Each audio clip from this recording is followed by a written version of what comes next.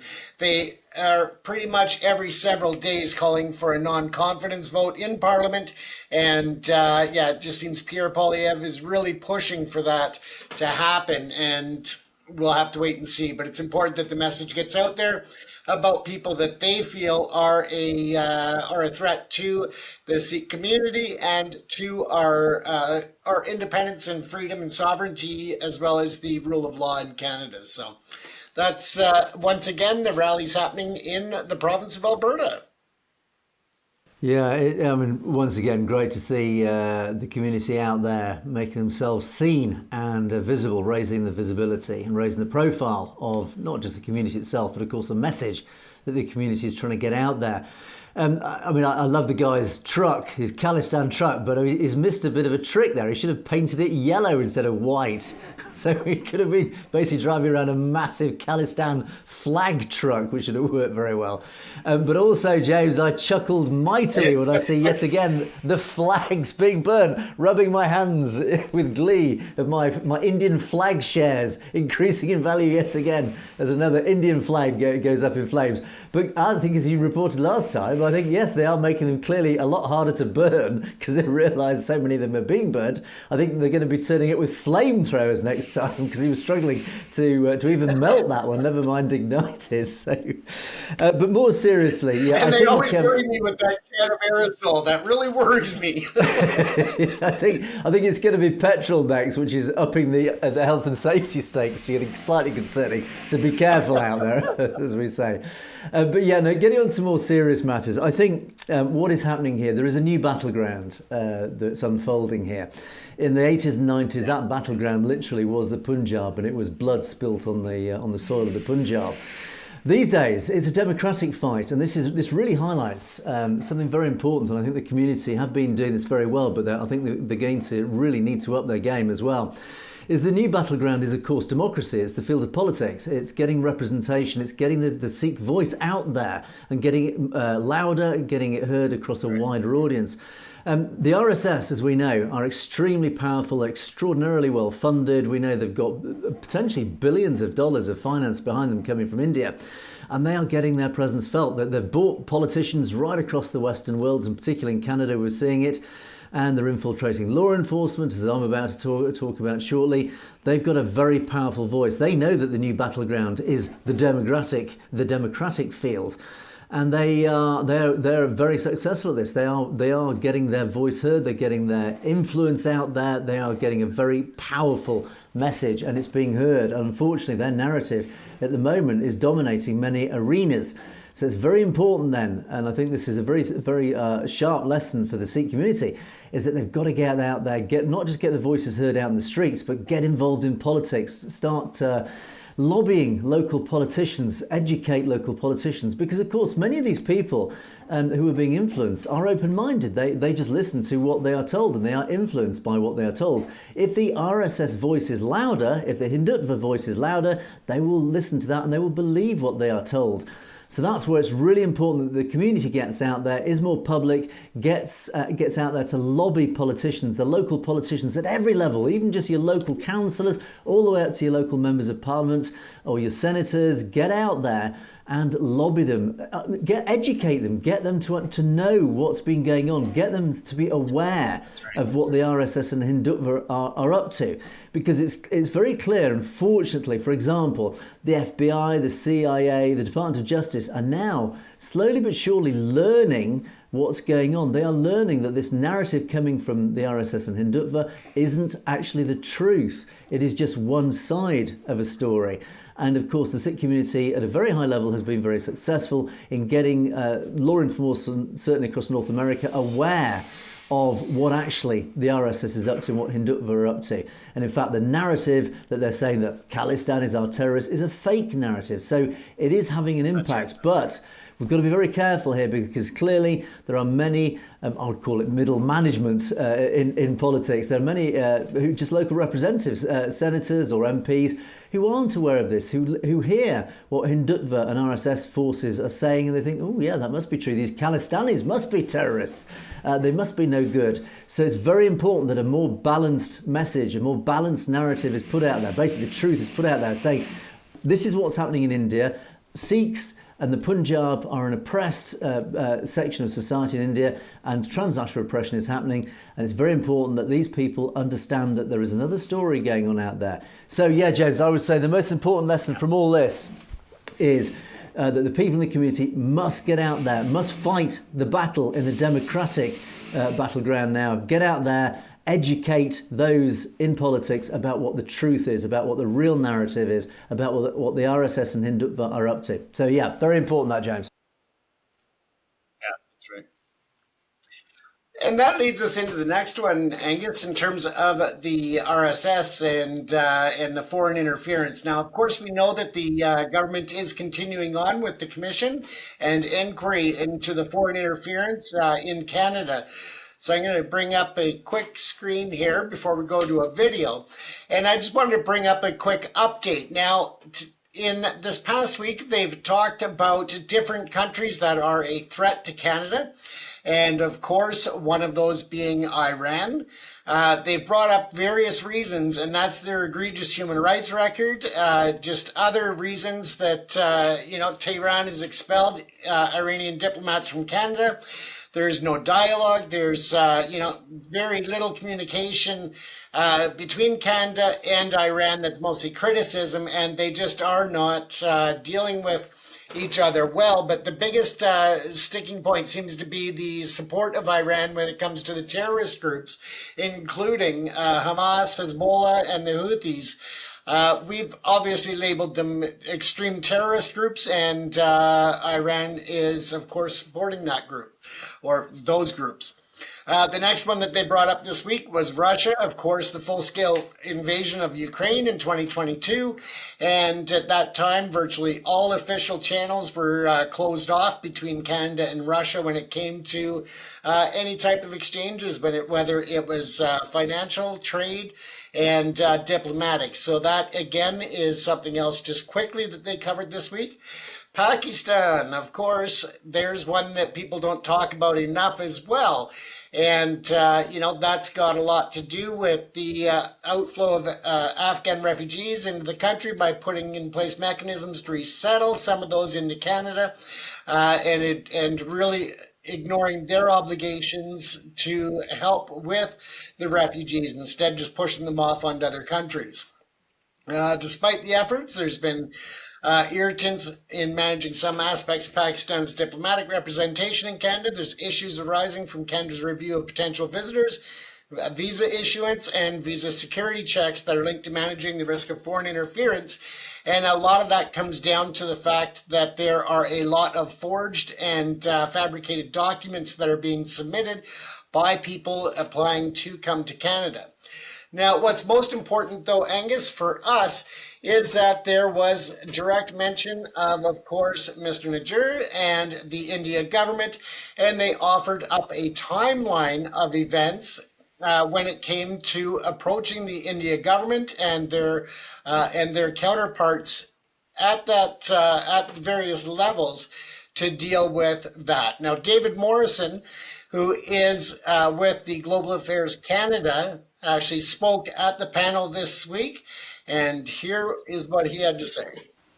Mr. Najjar was murdered in the parking lot of his temple on the Lower Mainland. There were immediate rumors, at least, that this was somehow linked to the government of India. That was not the read of our security agencies, at least at first. We then became aware of intelligence at the end of July that indicated otherwise, and so began to more actively explore a possible connection between Mr. Najjar's murder and the government of India. the then National Security Advisor, Jody Thomas, as well as the then head of CSIS, David Vigneault, were pre-scheduled to be in India. Later in August, they used the opportunity of being in India to convey to their Indian interlocutors that Canada was in possession of intelligence suggesting a link between agents of the government of India, or elements of the government of India, and the murder of Mr. Nijar. So I think that that's, a lot in the public realm, how they've called out India specifically, also that they have directly attributed their involvement still and acknowledged that there is ongoing investigation still from the criminal end. It is not over yet, that they have not closed it. And in the document down towards the bottom, it also brought up the direct correlation between the Gupta case and the evidence that was obtained from that into the Nijar case and the foreign interference. So yeah, there's a lot of ties there that I think that we're still going to hear a lot more information about, and a lot more link between those two situations, Angus. Yeah, no doubt. I think there's a lot of key individuals under the spotlight in this inquiry, and some very difficult questions are being asked. And I think there's a lot of squirming going on, as we reported the other day. Clearly, CSIS had a very good idea of what actually was going on with India, probably for a lot longer than people realise. And yeah, they issued these threats to life warnings to certain individuals, including Nijar himself. But it's likely that CSIS itself will end up with egg on its face after this inquiry, because clearly, as several people have already pointed out, that where was the protection of the community when a known threat was widespread across the nation? So. But yeah, it is a useful exercise. It's fantastic that this inquiry is going on. I think it's very indicative of a shift, a really seismic shift in the politics of the West now, that these inquiries are happening in Canada. Certainly the US government are also at very high levels making all sorts of, certainly below the surface, investigations into what India are up to.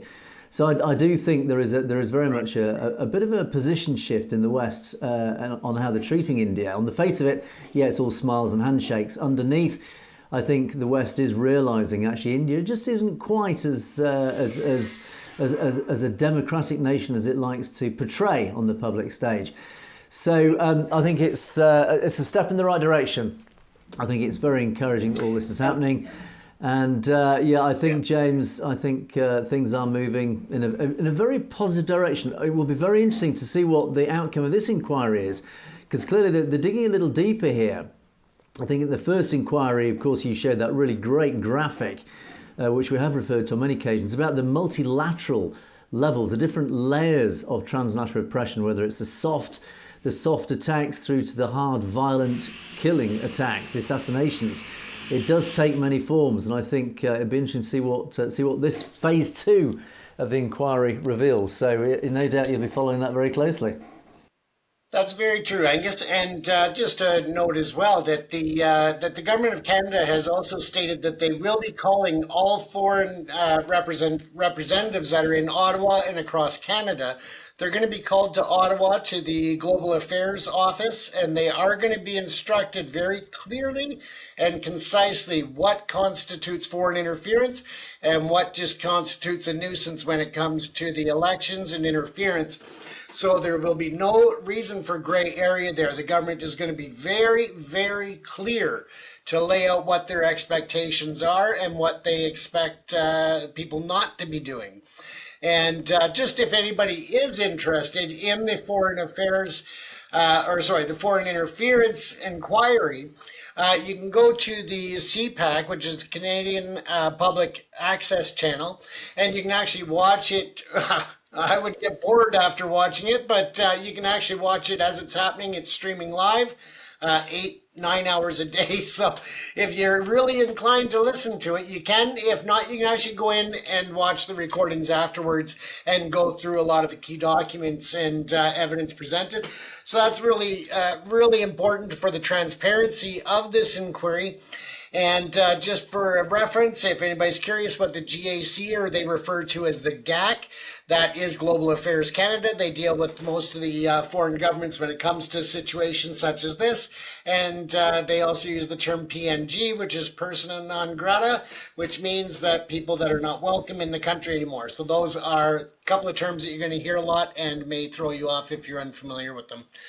So what have you got for us today, Angus? We better get moving on, or we're going to run out of time again. Indeed, we're already, the clock is against us already. Well, several of our commenters have picked up on this as well, and right across the Sikh community have picked up on a news article written by the Sacramento, or a journalist for the Sacramento Bee. This is a newspaper in the state of California. And they've written a very, very lengthy, very detailed, and actually a very interesting article about transnational repression. But this time, it's not the transnational repression that we have often referred to, which is the hard, violent transnational repression, or the intimidation and the harassment. This is what they refer to as soft transnational repression, or TNR. And so I'll just quickly, again, it's a very long and detailed article, but again, I'll just cherry pick some of the points that were raised in this article, because it has actually sort of ignited the community in commenting and, backlash is the wrong word. I would say in certainly raising the ire of the community, saying, yeah, we've known this is going on, and the fact that the evidence has been brought out in this article really supports what most of the community have been saying for a long time that's been going on. So TNR, that's transnational repression, and intelligence experts have said a murkier kind of TNR is playing out in California, where it's home to about 250,000 Sikhs. The effort, TNR experts allege, amounts to a concerted effort by India carried out through non-profits, that's non-profit organisations and others, to create an impression with law enforcement that the Khalistan movement is run by extremists with links to terrorism, and to block anti-TNR efforts in the state legislature.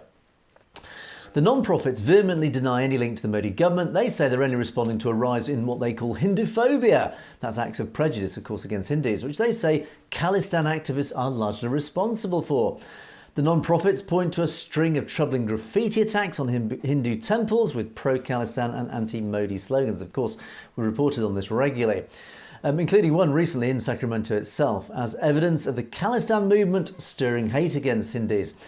Now, although roughly 40% of people of Indian descent in California are Sikhs, with most having settled in the Central Valley, in India they're actually a minority comprising 2% of the population. I think that in itself speaks volumes about what's happening in the Punjab, if so many have actually, a disproportionate amount of Sikhs have had to leave India.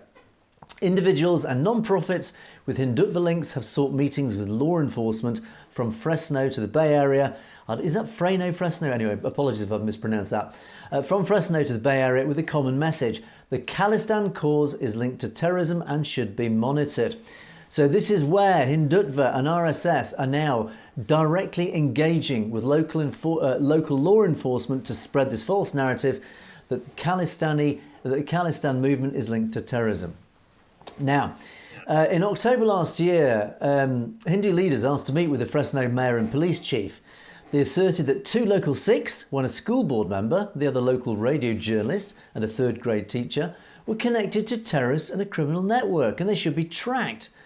Now, here's a name that has cropped up regularly, the Hindu American Foundation, the HAF.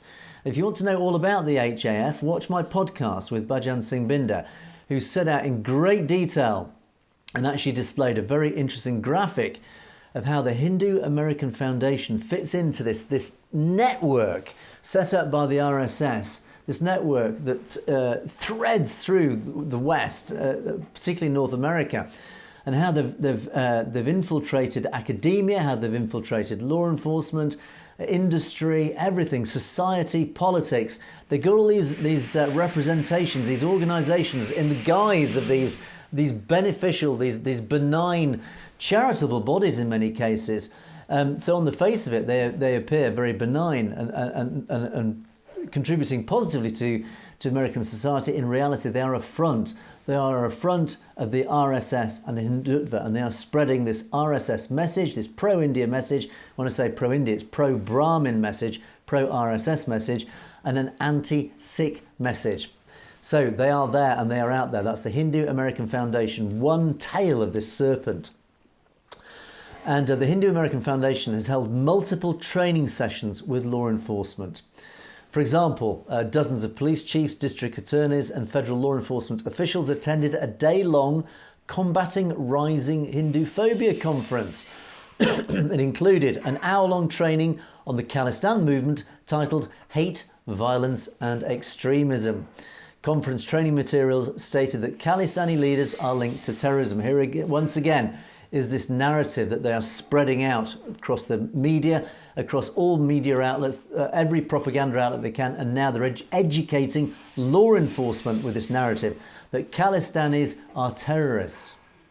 We know that pro-Hindutva elements in the US meet regularly with prosecutors, law enforcement and lawmakers in California and spread dangerous misinformation about Sikhs, in particular that protected speech and protest in support of Khalistan is a terrorist activity, said Arjun Sethi, a Georgetown law professor. So the article gives loads of examples of the Hindu American Foundation influencing law enforcement. Now they talk about this, what they call soft TNR, soft transnational repression. Excuse me. One particular individual has been identified and crops up regularly in this soft TNR. Ramya Ramakrishnan, HAF Community Outreach Director. She was quoted in a radio interview saying that Sikh Gurdwaras had been home to illegal drugs and weapons. She said that some of their places of worship in Fremont or other places there's lots of drugs and, weapons, so that's, organised crime. So she's linking the Gurdwaras to drugs and organised crime. Now, the Fremont police have actually said they've not located any illegal weapons or drugs at the Gurdwara. In Fremont, several Bay Area Hindu temples have been defaced with anti-Modi and pro-Khalistan graffiti, but no arrests have been made. Now, this also reflects what's happened in Australia and across North America, where several Hindu mandirs have been graffitied by pro-Khalistan graffiti. And of course, the local Khalistan movement have been blamed for this, but there has not been, I've seen no record anywhere of any single Sikh being arrested, charged, or even investigated directly for these graffitis. And in fact, quite the opposite. In Australia, Australian police discovered that the graffiti had actually been undertaken by Hindus themselves, Hindutva activists. It's false flag. So again, here we go, this fake narrative, this smearing of the Sikh community with this fake pro-Khalistan graffiti. Now, Ramakrishnan also said she believed a conspiracy theory that the recent shooting attack on I-505, that was where a colleague of Najjar was shot at in his truck driving down the interstate, and bullet holes, we showed bullet holes in his truck. Now, Ramakrishnan said this was a false flag actually staged by Khalistani activists themselves, so that she's blaming the Khalistan movement for doing this, saying it was a false flag because the state anti-transnational repression bill had failed. And she said, they do all these things to, they attack our consulate, they vandalise our temples, they probably staged a shooting. So they say that the Khalistanis have attacked the consulate. No, they haven't at all. There's been no attack on any Indian consulate. They vandalise our temples, as reported now. And according to former police chief Paco Balderrama, a large contingent of Hindu leaders met him and the mayor, saying they wanted to educate the police. Here we go again, this is their method. They wanted to educate the police and the city on threats to Hindus across California. They shared photographs of two local Sikh leaders at the demonstration and suggested the criminal and terrorist links, asking that these men be monitored. The participants asserted that two local Sikh leaders were connected to organised crime and Khalistani terrorism. And here we go. They shared photos of the Air India bombing and linked to Khalistani extremists, stating that the two local Sikh men were connected to the same cause. Now, one of these gentlemen said, what's crazy is that I'm not even active in the Khalistan cause. I attended a protest after a Sikh leader's assassination was linked to India. The Jakara movement, that the Hindutva are now blaming for terrorism, the Jakara movement has programs in 90 high schools across California that educate and empower youth, or even funded in part by the state of California. So all these people that Hindutva are now educating law enforcement that are terrorists, many of these are high profile charitable workers across the state of California. They're involved at a very high level in education, actually helping law enforcement. They're often interviewed and being recognised as being pro-law enforcement, etc. They are pillars of their community. So again, it immediately undermines and shows how lack of credibility Hindutva have, yet they are succeeding in this. And and of course, unsurprisingly, this is, as I said, has ignited the Sikh community in a huge backlash. This article has basically highlighted a very effective campaign that RSS and Hindutva have been unrolling. And basically, this campaign, as I've outlined and cherry-picked from the article, the method is they are now meeting with local law enforcement, local mayors, local politicians, and they are laying out this agenda. They are saying, look, do you realise that you are housing these Sikh terrorists? Do you realise that people linked to Khalistan are terrorists? Look at the Air India bombing. Look at what happened in the 1980s and 1990s. These people are terrorists.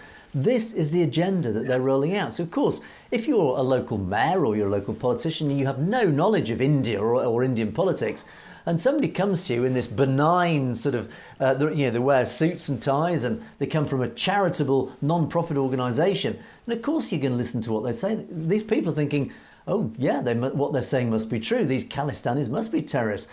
This is what we're up against. This is their methodology, and it's powerful and it's very effective.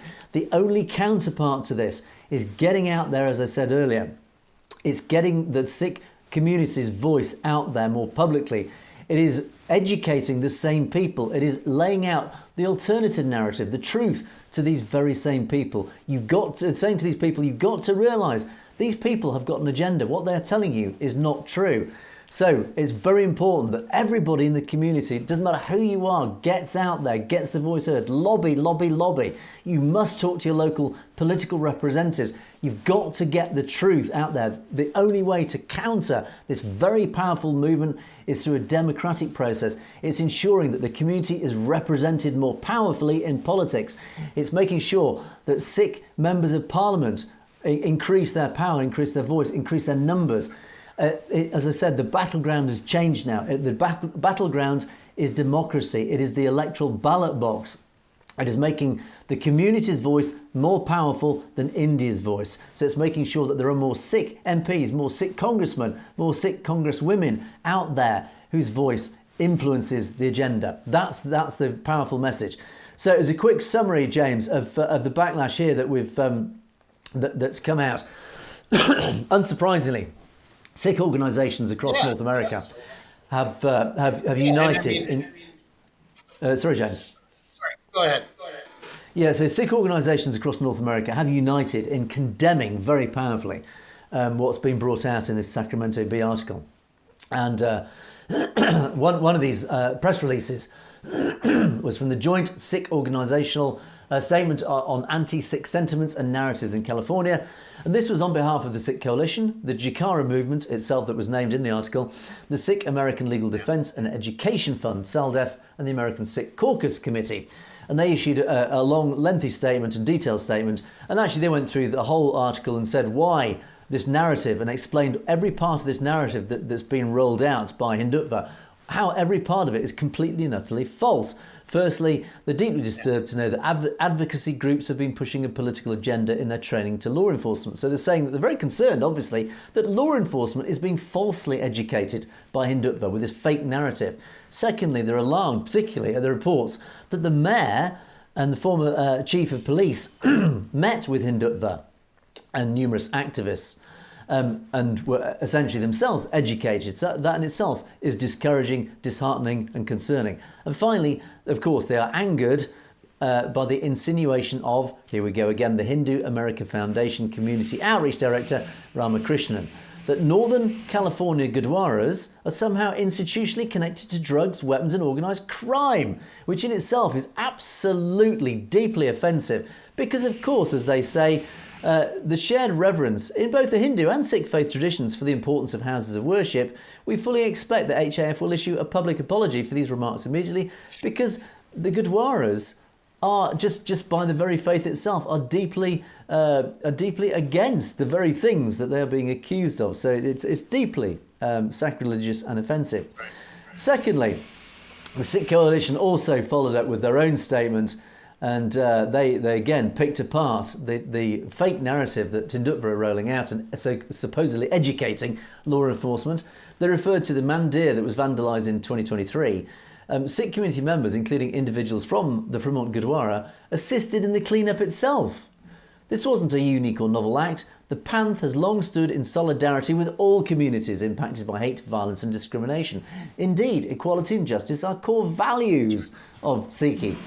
And it's for this reason that they are disgusted with the Hindu American Foundation's rhetoric about the Fremont Gurdwara and the broader Californian Sikh community. They stand with the Fremont Sangat, and we first and foremost encourage everyone to read the Gurdwara Committee's own statement here. And the Gurdwara did it itself, of course, unsurprisingly released their own statement along, again, the same lines. On the subject of the HAF's interview, it's worth noting that there has also been no accountability for additional instances of conspiracy and innuendo contained therein. So they're saying that there's been no actual investigation by law enforcement about this fake narrative. For example, the shooting that occurred where that truck was sprayed with bullets, and this Ramakrishnan woman said that it was a false flag, that it was the Khalistanis themselves that set up this as some sort of false flag in response to this bill, this anti-transnational bill being quashed. Well, they said it's blatantly false because the Transnational Repression Bill was held in the Californian State Senate on August the 15th. The shooting happened 4 days earlier, so how on earth could it be connected? So it's nonsense. Likewise, this the supposed attack on the San Francisco consulate that was firebombed. It was grenaded, I think, at one stage, according to the Hindutva narrative. No, it wasn't. It turns out, actually, as law enforcement discovered and the consulate security themselves discovered, it was a bit of debris that was in flames outside the door that was probably lit by accident by a homeless man. So again, complete and utter false narrative.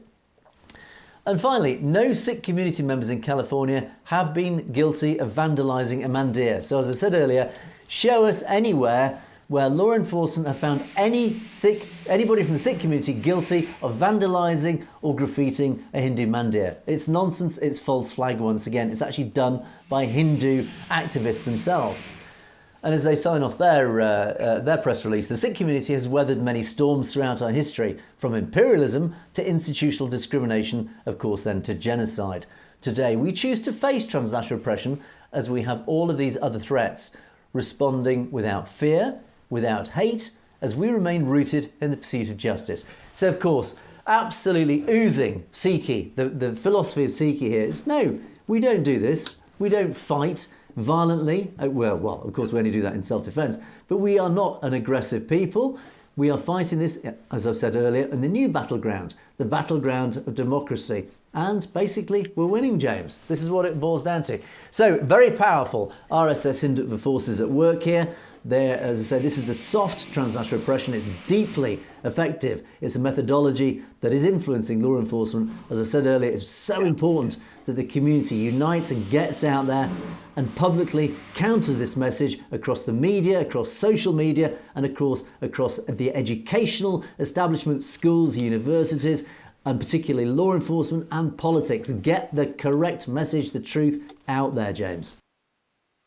Absolutely. A couple of things that I noted in that whole thing was, first of all, that there's no risk to the Sikhs by the Hindutva and their RSS. I mean, it's very simple. Canadian law enforcement is still issuing duties to warn for threats that are real and legitimate threats against people in the Khalistan movement.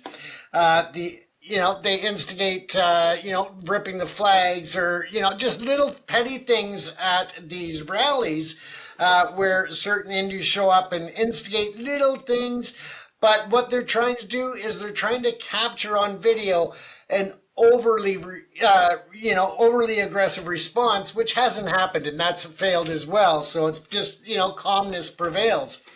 And when it comes to law enforcement and the education, Let's hope that the National Security Council, in their recent statement, that they're going to start issuing more training to local law enforcement on transnational repression and foreign interference. Let's hope that this can help to counter what they're being trained by this group. So. Yeah, I think in many cases, some of these big battles, Hindutva and RSS are winning a lot of these battles simply because they are just so massively resourced, both financially and in every other element, so massively resourced from India. However, I think the war is being won, slowly but surely. I think this war is being won by the Sikh community and by the Khalistan movement, because the law enforcement, and by that I refer to, for example, the FBI, the Department of Justice in the States, and CSIS, and of course the Canadian government in Canada, they are becoming increasingly aware of this fake narrative, because the Sikh community have actually managed successfully to get the truth out there, get this message across that this transnational repression is real. And of course, I think India has overreached itself to a large extent by murdering people like Najjar and trying to murder Gurpatwant Singh Pannu, and of course others, is that they've overreached. They've actually undermined their own credibility, so that their message now suddenly does start to sound very hollow, because, yeah, the links back to the Indian government are now being uncovered beneath the surface. Yeah, clearly, the intelligence agencies are finding these links, that these murders are being undertaken by India, by the Indian government. So, of course, that Indian narrative now is looking very, very hollow. So, as I say, James, I think we are winning the war very slowly but very surely. But it is a long process. It is a war of attrition in many ways, and it can only be won if we keep up this momentum.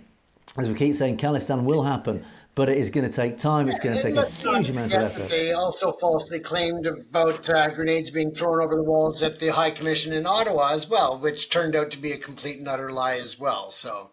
Indeed, absolutely. And I think it's really important, again, as I keep saying, that the community gets out there across social media, across mainstream media, get in front of the cameras, talk to reporters, talk to journalists. At these events, when journalists turn up, take that opportunity, grab these people, because we've got a story to tell. You, every one of you out there in the audience has this story to tell. You know what the story is, you know what the truth is, and you know what the Sikh narrative is. It's a very powerful narrative. Journalists are always out there looking for a good story. So they're waiting to talk to people like people in our community. So get out there, get to these events, go to public events, take a Khalistan flag, talk about it. And again, these events where the Khalistan movement get together and get these wonderfully colourful flags out there, it ignites curiosity and again, get the message out. So the only way to counter this massively powerful Hindutva force is to get out there publicly, get the message across. So I'm going to rush into my second story now, which of course is linked to this, and this is in Australia.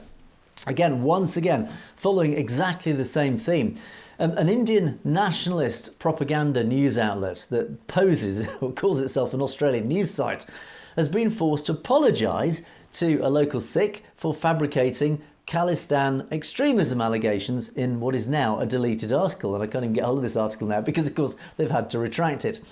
Well, it's the Australia Today, run by a well-known Indian nationalist propagandist, has led anti-Sikh accusations aimed at an Australian Sikh individual or individuals and events promoting the Khalistan movement and, of course, events criticising the Hindutva regime.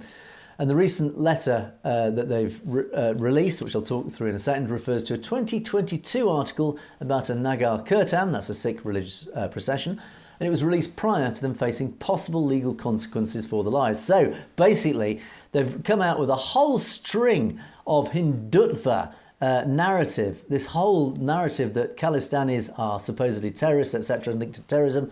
Well, it turns out, well done to the Australian Sikh community, because they basically threatened legal action, saying, no, you can't say this. This is basically plain and simple defamation. So they've had to withdraw this. And they've had to release a letter publicly, which is wonderful. I'll quickly read through this because it really just highlights the humiliation of Australia Today and this whole fake narrative. And they had it, clarification to Mr. Amritvir Singh. November 2022, the Australia Today published an article titled "Victorian Government-Funded Sikh Festival Swamped by Khalistan Propaganda." The article wrongly implies that Mr. Amritvir Singh arranged for supporters of a terrorist organisation to distribute propaganda. that Mr. Singh is a terrorist sympathiser, apparently, and that is involved with the separatist Khalistan movement linked with terrorism. Once again, this word just crops up over and over again. Mr. Singh is an extremist who supports armed violence. He's involved with the separatist Khalistan movement linked with terrorism. Mr. Singh advocated for members of a terrorist organisation banned in India to be included in the Nagar Kirtan. Mr. Singh deliberately intimidated members of the Indian-Australian community by holding a Khalistan flag. Ooh, intimidation by holding a flag. Mr. Singh's involvement with the separatist Khalistan movement linked to terrorism warrants scrutiny by the Australian security and intelligence establishment. And Mr. Singh was involved in obtaining significant public money in an attempt to advance the Labour government's political ends with the Victorian Sikh community. If anyone took the article to mean these things, the Australia Today withdraws them and apologises, and the article has been removed. I would actually say one observation of this, James, is I think, again, this is very subtle and it's psychological. They're very deliberately, and again, this is Hindutva forces at work, they've deliberately used the word terrorism over and over again, and the word Khalistan, because it's trying to, again, subliminally link the Khalistan movement with terrorism. So even in their apology, they're trying to get that word terrorism linked with Khalistan out there over and over again. It's very subtle, it's very insidious, but this is what they're doing. I mean, well done to the community in Victoria, Australia, for taking this up, and well done for the pressure. But don't sit on your laurels, as they say. Get out there. Unfortunately, the counterattack against Hindutva is going to have to be a lot more aggressive. We are going to have to take a lot more legal action against things like this. Not just threats, but I think legal action is going to have to be taken for defamation, things like this. So, James, I think, as I keep referring to this battleground is well and truly laid out. Both forces are aligned. I think we need to take this battle to Hindutva a lot more aggressively. Excuse me. Absolutely. And even Mr. Morrison in that video clip addressed the foreign media going after Justin Trudeau and the Khalistan movement activists. And yeah, he laid that right out, that the foreign interference is very much involved in the media. Indeed. Clearly, things are really ramping up now on both sides, but very much I think India has realised its back is against the wall now. It's realising the Khalistan movement is really on the march. Its numbers are swelling massively. The momentum is very much in favour of the Khalistan movement. I'll talk more about that in a moment, actually, when we come onto the comment section. I think India is running scared at realising what's going on, so they are having to ramp up this propaganda campaign massively. They know they've been caught out with the Transnational Repression, the murder of Najjar, and the attempted murder of Gurpatwant Singh Pannoon.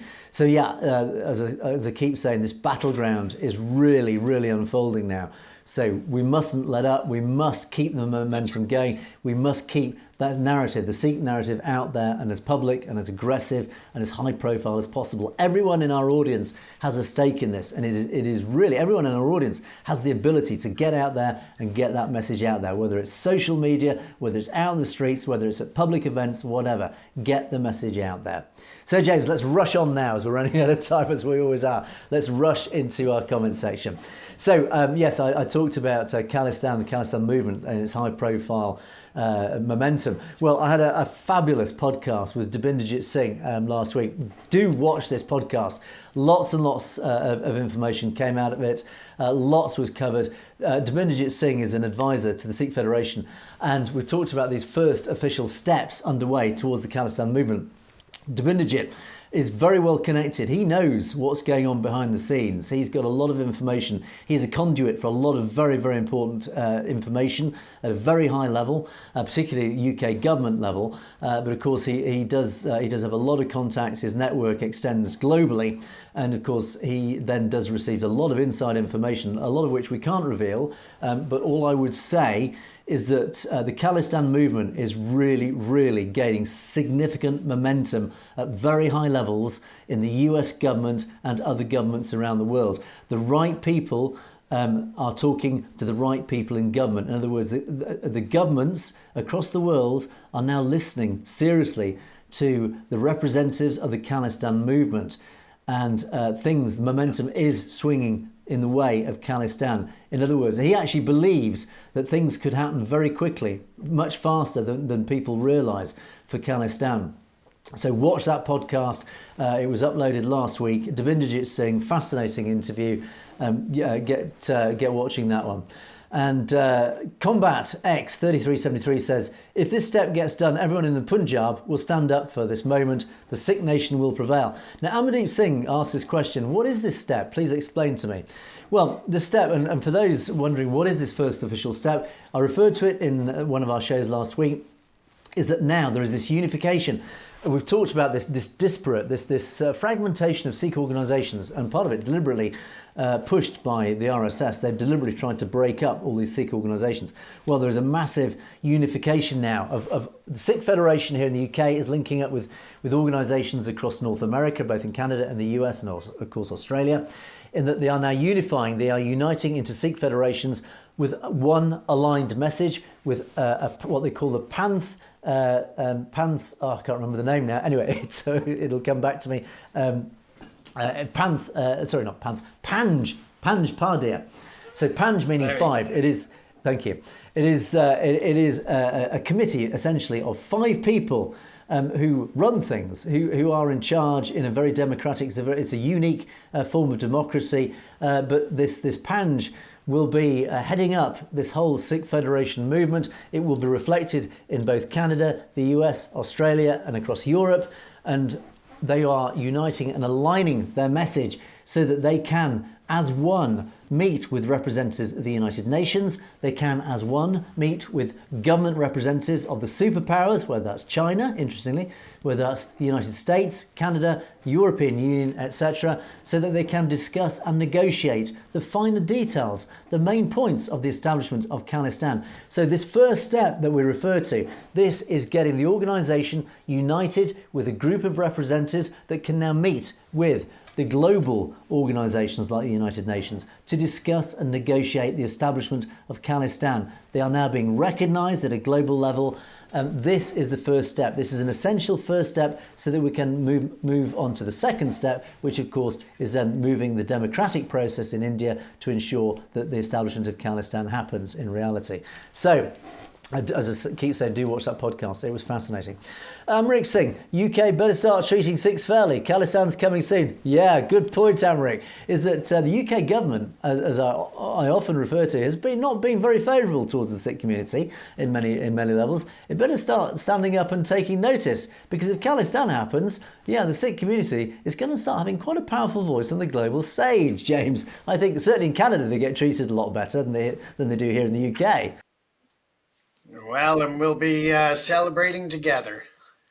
Absolutely, we will. So I think Amrik, you're sending a very significant warning shot to the UK government about what's going on. Right. Happy You says, Khalistan Zindabad, and Khalistan Zindabad to you too. We are not afraid of the Indian government's terrorism. Keep working in all democratic ways to achieve our goal. Absolutely, as I've said, James, the new battleground is the democratic battleground. It is at the ballot box.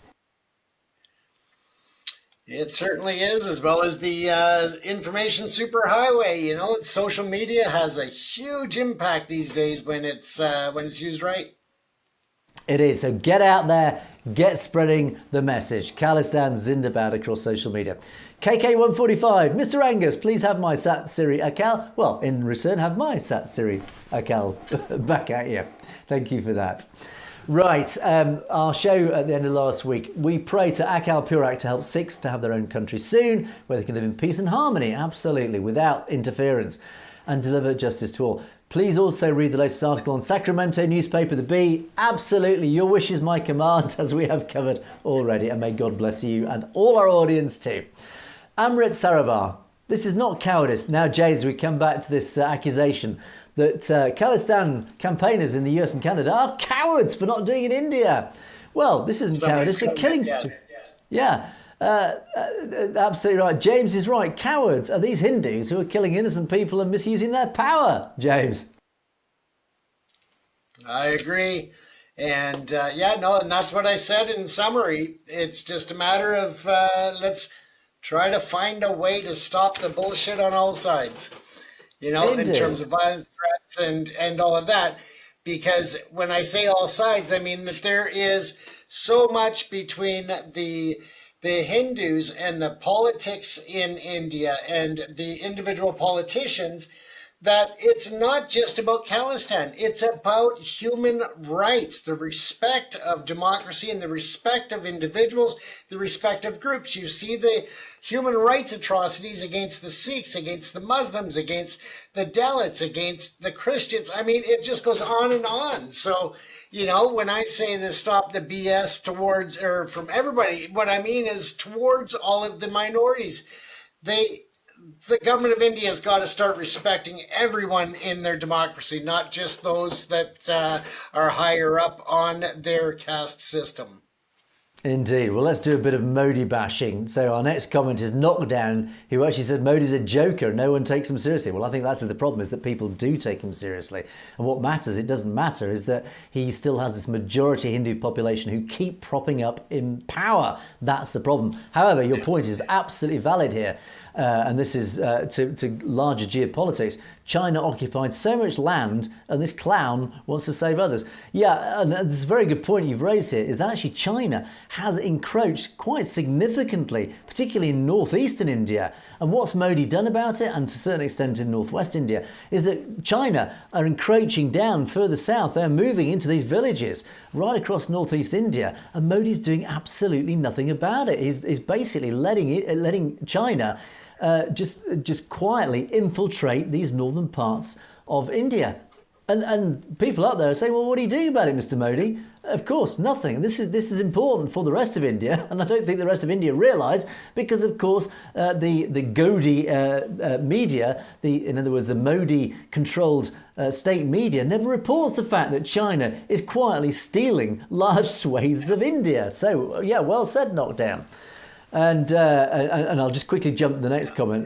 Jora Rai says, Modi's own elected MP is in jail. What face is he talking? Yeah, of course, is that half of or a large part of the BJP government are facing criminal charges, and lots of them facing sex assault charges against women, James, which in itself is pretty appalling.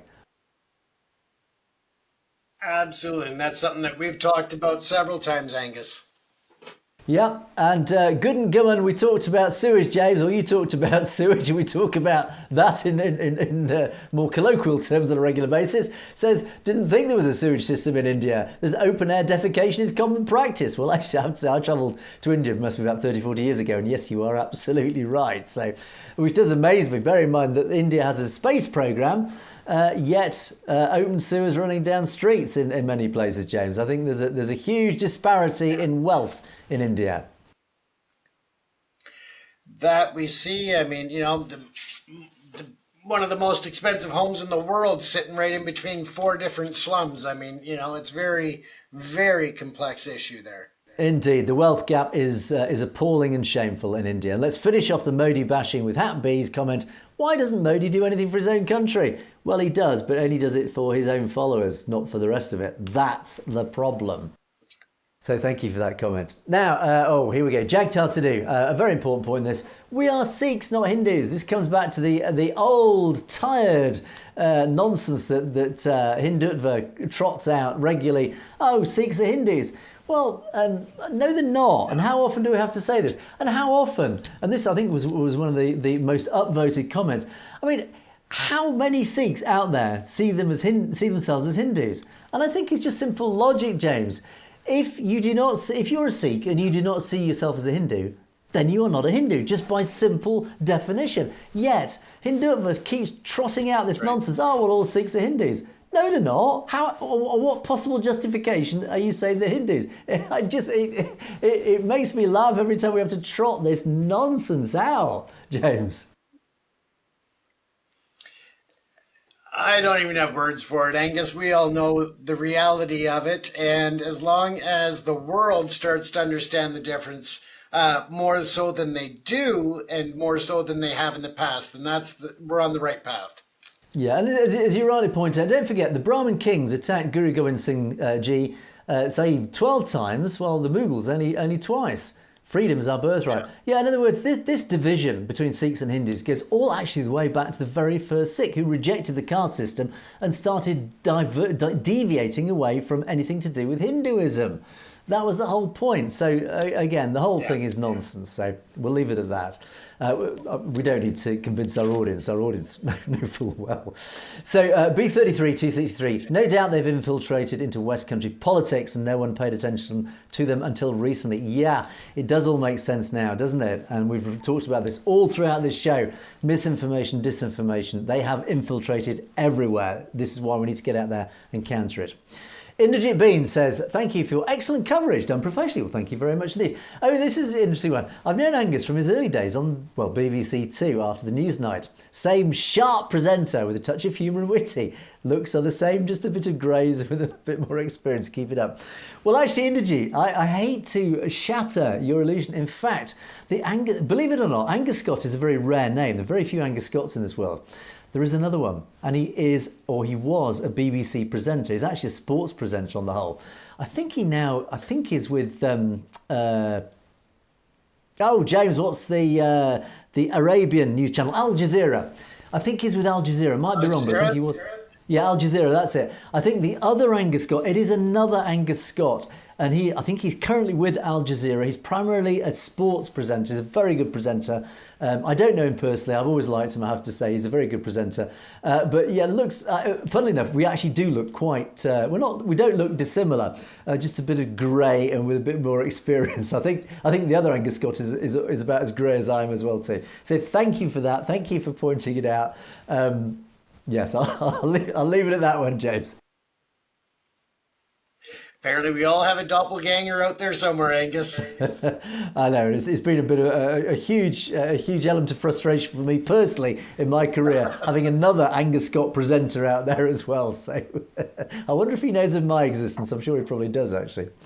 Anyway, our final comment of the day from Ravinder Singh to sign off. Now, of course, James, we ask, where are you in our audience watching us from? Ravinder says, from Khalistan. Absolutely. And one day, we hope, when the Khalistan Broadcasting Corporation is established with James and I as the lead presenters, we will be asking our audience, where are you watching us from? And every single one of our audience will be able to say, James, what will they say? Not Vancouver. Not Vancouver. We will say Khalistan with great pride. Indeed, it will be Khalistan Zindabad. And on that wonderful note, we must wrap things up because, as always, we're well over time. Don't forget to keep those comments coming in. Thank you very much for the ones you've been sending in. But do keep sending them in. We do love to read them. We do love to talk about them. Don't forget, you can, of course, message us directly at message@satellitestv.com if there's anything you don't want to put in the public domain. But in the meantime, thank you so much for watching Perspectives. It is a goodbye from me, and it's a goodbye from James. Stay safe, everyone. You have, of course, been watching Perspectives. We will see you next time.